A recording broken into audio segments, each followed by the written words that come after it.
Siang aja nggak bisa apalagi malam kan.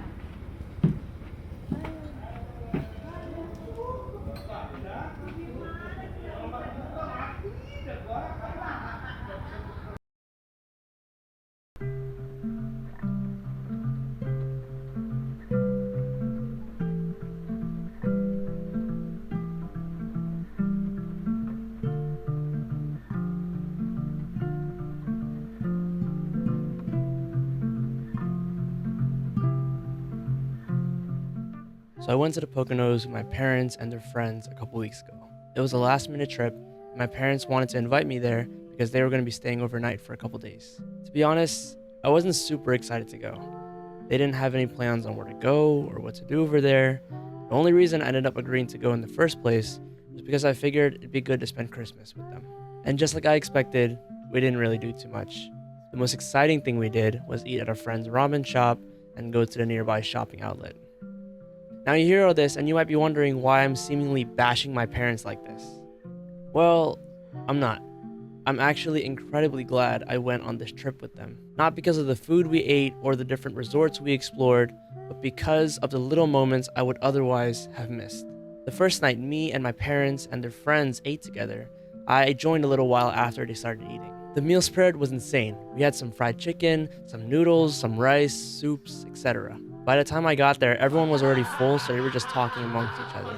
I sit down next to my mom, and as I look down at my plate, ready to grab some food, I saw that my plate had already been made for me. There was some rice, some noodles, and some chicken, with the meat already peeled out for me.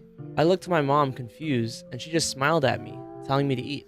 She peeled out the meat and made a full plate for me, just like she used to when I was little. There was also a moment at the outlet where me and my dad ended up separating from everyone else. We were walking along until we came across the New Balance store.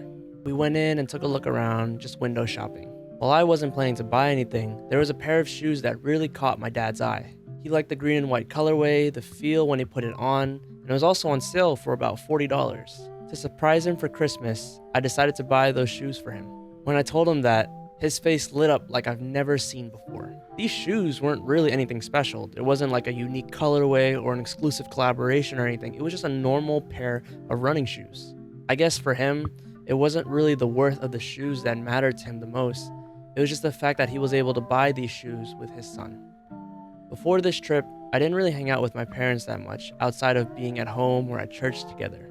They were working a lot of the time, and I'd also either be working out until late or I'd be hanging out with friends. As a kid, I went everywhere my parents went.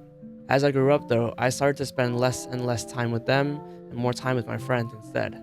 I thought it was lame to hang out with my parents, that I should be out with my friends instead. I tried to grow up as fast as I could, trying to prove to myself and to others that I could take care of myself, that I didn't need my parents all the time to take care of me. Over time, I started to refuse any sort of help from my parents. It made me feel weak inside, that I needed their help, that I couldn't be independent without them. As a result, I sort of became distant with them. I didn't see them as much anymore.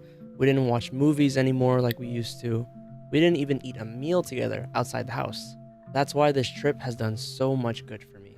It's brought to light a couple of important things that I needed to realize. That with my mom, I can always get a free meal with clean hands.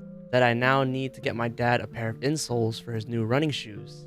And that at the core, my parents missed having their baby boy around. And I missed having my superheroes around to take care of me.